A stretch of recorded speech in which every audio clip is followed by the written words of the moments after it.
বিসমিল্লাহির রহমানির রহিম। আসসালামু আলাইকুম ওয়া রাহমাতুল্লাহি ওয়া বারাকাতুহু। আমি হাকিম মোহাম্মদ আশরাফুল আলম নাহার ডক্টর চেম্বারের পক্ষ থেকে সবাইকে শুভেচ্ছা জানিয়ে শুরু করছি। সম্মানিত দর্শক, আপনাদের অনেকের রিকোয়েস্টে সম্পূর্ণ নতুন এক ভিডিও নিয়ে উপস্থিত হয়েছে। আজকে আলোচনা করব ঘন ঘন প্রস্রাব, ফোটায় ফোটায় প্রস্রাব, প্রস্রাবের জ্বালা পোড়া, প্রস্রাবের আগে ও পরে পুঁই শাকের লালার মতো অথবা সাদা ভাতের মারের মতো বের হওয়া, অল্প উত্তেজনা বা বিনা উত্তেজনায় পুরুষাঙ্গের মাথায় সাদা পানির মতো আঠালো পদার্থ বা বীর্য বের হওয়া এবং স্নায়বিক দুর্বলতার কারণ ও সমাধানের বিষয় নিয়ে। সুতরাং যারা উপরোক্ত সমস্যা নিয়ে দীর্ঘদিন যাবৎ কষ্ট করছেন, স্থায়ী এবং সঠিক সমাধানের জন্য মনোযোগ সহকারে সম্পূর্ণ ভিডিওটি দেখার আমন্ত্রণ জানিয়ে শুরু করছি। প্রিয় দর্শক, যারা আমার চ্যানেলটি আজ প্রথম দেখছেন অথবা এখনো সাবস্ক্রাইব করেননি, ভিডিওর নিচে ডান পাশে লাল রঙের সাবস্ক্রাইব বাটনে ক্লিক করে এখনই সাবস্ক্রাইব করে নিন। পাশেই থাকা বেল আইকনে ক্লিক করে নোটিফিকেশন অন করে দিন। নতুন নতুন স্বাস্থ্য বিষয়ক পরামর্শ পেতে লাইক দিয়ে আমার সাথেই থাকুন। ভিডিওটি শেয়ার করে অন্যদের দেখার সুযোগ করে দিন। আপনার একটি শেয়ারে উপকৃত হতে পারে লক্ষ লক্ষ এই যন্ত্রণাদায়ক রোগে আক্রান্ত রোগী। সম্মানিত দর্শক, ঘন ঘন প্রস্রাব, ফোটায় ফোটায় প্রস্রাব, প্রস্রাবের জ্বালা পোড়া এবং প্রস্রাবের আগে ও পরে পুঁই শাকের লালার মতো অথবা সাদা ভাতের মারের মতো বের হওয়ার অনেক কারণ রয়েছে।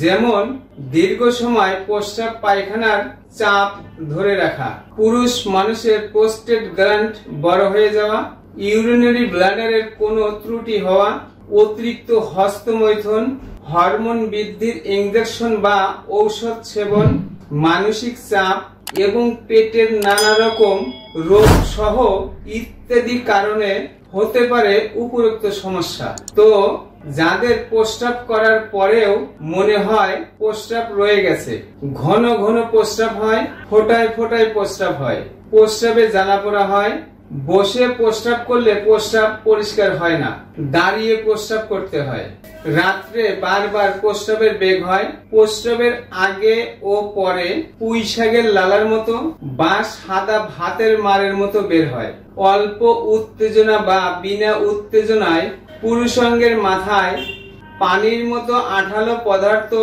বা বীর্য বের হওয়া সহ মূত্রতন্ত্রের নানা রকম সমস্যায় ভুগছেন। দিনের পর দিন, মাসের পর মাস, এমনকি বছরের পর বছর ওষুধ খেয়ে জীবনযাপন করতে হচ্ছে অথবা বিভিন্ন জায়গায় চিকিৎসা করেও কোনো সমাধান পান নাই।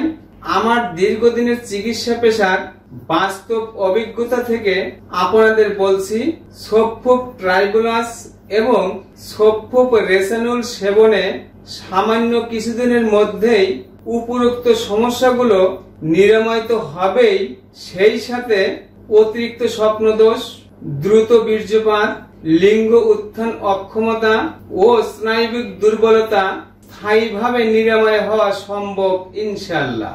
এছাড়াও একটুতেই বুক ধড়ফড় করা, অল্পতেই অস্থির হয়ে যাওয়া বা হাঁপিয়ে যাওয়া, বুকে ব্যথা অনুভূত হওয়া, বুকের বাম পাশে ব্যথা অনুভূত হওয়া, একটু উদ্বেগ হলেই শরীরটা কাঁপতে থাকে, একটু হাঁটতে চলতে বা বসা থেকে উঠলেই মাথাটা ঘুরায় এবং টলতে থাকে, মনে হয় পড়ে যাব, সর্ব শরীরে বা পায়ে পানি আসে, ফুলে যায়, আবার কোনো জিনিস শক্ত করে চেপে ধরলেই হাত কাঁপতে থাকে, স্মরণ শক্তি বা স্মৃতি শক্তি কমে যায়।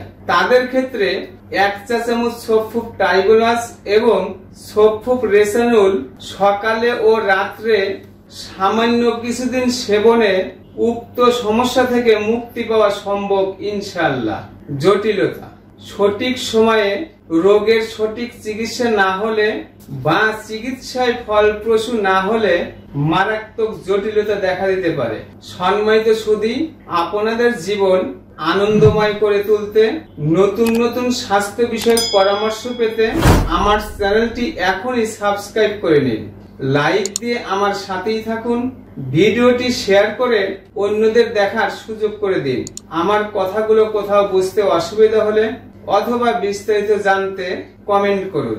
সম্মানিত দর্শক, আপনাদের শরীরে কোনো প্রকার রোগের উপসর্গ প্রকাশ পেলে আন্দাজে ফার্মেসি থেকে ওষুধ কিনে না খেয়ে একজন অভিজ্ঞ চিকিৎসকের পরামর্শ নেওয়ার আহ্বান জানিয়ে আজ বিদায় নিচ্ছি। আবারও দেখা হবে নতুন কোনো বিষয় নিয়ে। ততক্ষণ মহান আল্লাহ তাআলা সবাইকে সুস্থ রাখুন, ভালো রাখুন। আসসালামু আলাইকুম ওয়া রাহমাতুল্লাহি ওয়া বারাকাতুহু।